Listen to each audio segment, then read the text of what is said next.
Bona tarda, bona nit, amics i amigues dels països catalans. Bona tarda, bona nit a aquells que no esteu perplexos. Perquè fixeu-vos, deia el Joan Ridao fa un moment, diu, hi ha una Catalunya que està perplexa, i és clar que sí. Hi ha aquella Catalunya que esperava que això de l'autonomia ens ho arreglaria tot. Hi ha aquella Catalunya que esperava que això de la modernització d'Espanya significaria la vinguda de la democràcia, el reconeixement de totes les llengües i cultures que hi ha a l'Estat. Hi ha una Catalunya perplexa que es pensava que amb aquest estatut retallat s'acabaria el dèficit fiscal i vindria un dia al Ministeri de Fomento, aquella senyora que corre per allà al Ministeri de tant en tant i que para els trens, que vindria aquí i ens diria, nois, aquí teniu l'aeroport de Barcelona per vosaltres, dirigiu-lo vosaltres. Aquesta Catalunya està perplexa. Hi ha una Catalunya perplexa que es pensava que un dia pujaria un ferrocarril a Catalunya i tindria l'aire condicionat i estaria net i seria puntual, que el revisor parlaria català. Hi ha una Catalunya perplexa que es pensava que ens ho donarien tot. Doncs no, senyor, no és així i avui estan perplexos, però nosaltres no, perquè ja ho sabíem. Sabíem que l'autonomia, que aquest model no ens portaria enlloc i fa anys que ho denunciem. Hi ha una Catalunya perplexa que se n'enreien els independentistes. Ens deia que érem uns pescallunes, ens deia que no tenien raó, que era una utopia, que vivíem instal·lats en l'ideal, que no eren realistes. Hi ha una Catalunya perplexa que durant molts anys deia que nosaltres abocàvem el país a un conflicte i l'abocàvem a una situació límit. Doncs avui aquella Catalunya perplexa ha pogut contemplar com Catalunya està al límit, sí, però per culpa de la seva ineficàcia, per culpa de la seva por, per culpa de la seva poca voluntat de plantar-se quan tocava. Perquè quan hem hagut de dir que no, hem dit que no. I fixeu-vos, la Catalunya perplexa és aquella que es queixa, que blasma el que ara anomenen la cultura del no. Ara la ridiculitzen.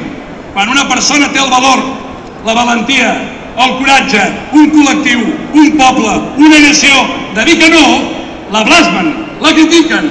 Diuen, això és la cultura del no. Doncs visca la cultura del no quan es cometen injustícies. Visca la cultura del no quan hi ha opressió. Visca la cultura del no quan trepitgen els nostres drets. Visca la cultura del no quan l'alcalde de Montblanc, el Pep Andreu, un gran alcalde i un gran patriota, exercint les seves funcions d'alcalde, veu com un senyor guàrdia civil li trepitja els seus drets. I li diu, háblame en español, porque estamos en España. I evidentment l'home en dignitat no es deixa trepitjar i no parla en espanyol, perquè tenim tot el dret, només faltaria, a casa nostra, a parlar la nostra llengua.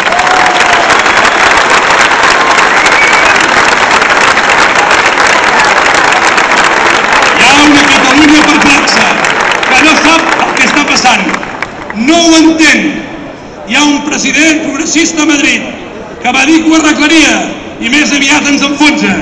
Hi ha una Catalunya perplexa que veu que a poc tot allò que havia defensat durant 25 anys no funciona. No funciona el ferrocarril, no funciona l'economia catalana, que és ofegada per Espanya. No funciona la nostra normalització lingüística, amb tots els esforços que hi puguem fer, perquè hi ha una voluntat, en manifiestos per la llengua común, en campanyes permanents de criminalització del català, fetes i instrumentades des de Madrid, amb una quinta columna a casa que funciona perfectament.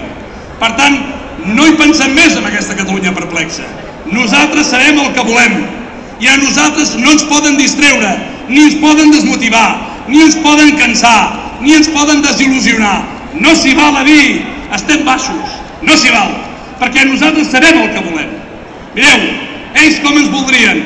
Ells ens voldrien a tots, cada dia, asseguts al sofà, mirant a Gran Hermano, sense fer res. Ells ens voldrien cada dia, esperant els 400 euros de Zapatero, sense produir, sense treballar, sense esforçar-nos. Aquest és el seu model, el model assistencialista, el model del Cortijo de l'Ibarra, el model del Cortijo del Guerra, que abans es referia a Joan Ridao. Nosaltres no podem assegurar aquest model. El nostre és el model de la gent culta, de la gent que s'esforça, de la gent que treballa, de la gent que no defalleix, perquè no podem defallir. No és una situació fàcil, però el nostre és una broma amb la gent que va lluitar el 36. El nostre és una broma comparat amb el de 1714. Allò sí que era lluita. Nosaltres no tenim dret a defallir, no tenim dret a desil·lusionar-nos. Tenim un país per defensar, tenim una llengua per defensar. No val a desil·lusionar-se.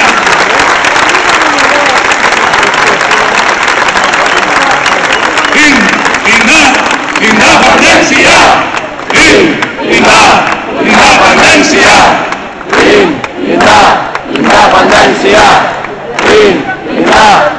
Independència! Com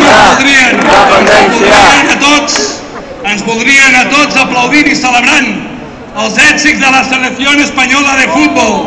I ja som una bona colla, que no estem perplexos.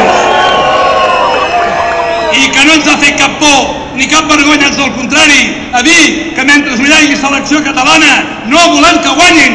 Clar que no, només faltaria. Però fixeu-vos-hi, mentre n'hi ha alguns que estan perplexos, hi ha gent a Catalunya que treballa, hi ha gent que va fent feina, des de la societat civil, des de les institucions, que van fent feina perquè tinguem seleccions catalanes, que van fent l'esforç cada dia, treballant, reconeguent-se internacionalment, treballant amb altres països, fent-se conèixer. Aquí hi ha una feina. Aquesta és la Catalunya engrescadora, aquesta és la Catalunya amb força, la Catalunya amb il·lusió. Com ens voldrien? Doncs ens voldrien dividits, ens voldrien en dues comunitats lingüístiques. Això és el que persegueix el Manifiesto del Mundo, per una llengua común. Ells voldrien dividir aquest país en dues comunitats i no ho podem permetre. Catalunya és un sol poble i aquesta és la nostra força. I aquesta és la força que defensarà Esquerra Republicana.